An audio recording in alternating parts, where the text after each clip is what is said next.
There's no time like the present, and if I don't get this down now, it may be something that we all miss out on. The biggest thing that I can begin to kick this off with saying is that you're going to have to get on Facebook and you're going to have to open up a business account. You likely already have one if you have a DJ page that isn't your personal page on Facebook.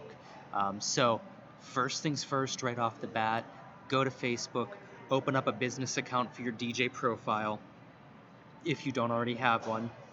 And for some of you who might be going through the growing pains, it may be actually worth, um, depending on what has happened in the past, starting a new Facebook page for your DJ profile, and for eventually what we're going to be doing here, which is building a fan base through targeting different people through ads. A lot of times people will kind of scoff at ads, but really what's happening is that we're in a very big time of transition. It's not like when I was a young teenager passing out flyers, you know, on any given night, let's just say a Wednesday night.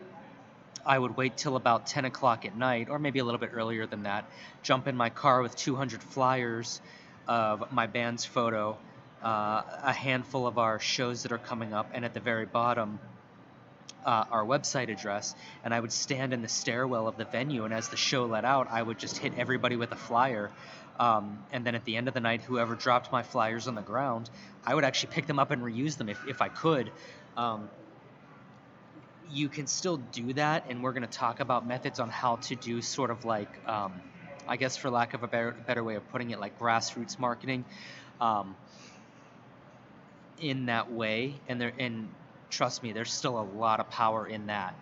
But if you're not in an area that has a lot of shows, but you have great music and you have a great product, and that's, a key thing too. I mean, your music has to be commercially competitive, so if you haven't taken my production courses yet, it's probably a really good idea that you go back and do that and just continue to work on your craft. And there's no harm and there's no shame in understanding where you're not great, and basically hiring that work out. If you don't like mixing music, that doesn't make you a bad person or a bad artist. Hire a mix engineer. Same thing with mastering. It even doesn't hurt to get co-production, and to a degree, maybe even ghost production.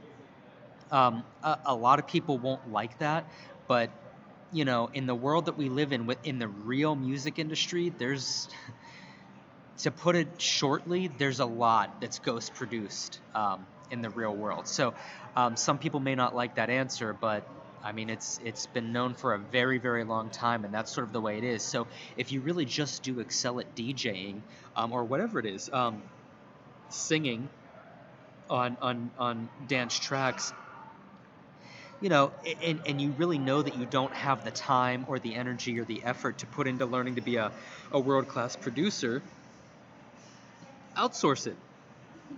It's pricey, but I mean, that's the same with everything in life. You're either going to kind of save time but spend money, or spend money and save time. So with all that said, as I'm shaking the table to death here, go get a Facebook business account, and what we'll do in the next video is we'll begin to talk about how to form an audience for yourself. So see you in the next video.